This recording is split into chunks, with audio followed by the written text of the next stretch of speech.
మన జీవితంలో మనం ఎన్నోసార్లు అలిసిపోయి ఉంటాం కదా. ఏ విషయంలో అలిసిపోయి ఉంటాం?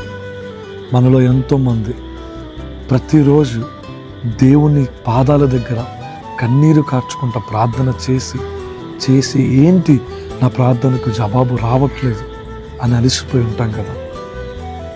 మరి అటువంటి వారికి ఏమని ఆలోచన వస్తుంది?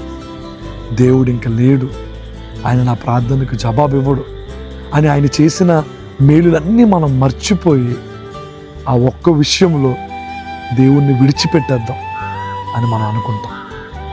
కానీ బైబిల్ ఏమని సెలవిస్తుంది?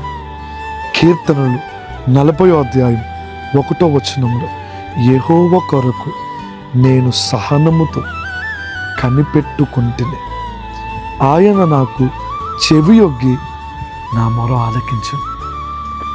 దావీదు అంటున్నాడు, యెహోవా కొరకు ఆయన కనిపెట్టుకున్నాడంట. ఎలాగా? సహనముతో. ఎంతోసేపు సహనముతో ఎదురు చూస్తే దేవుడు ఏం చేశాడంట? ఆయన ప్రార్థన చెవియొగ్గి ఆ ప్రార్థనకు జవాబిచ్చాడంట. ఈరోజు దేవుడు మన ప్రార్థనలు కూడా జవాబిస్తాడు. మనం ఏం చేయాలి?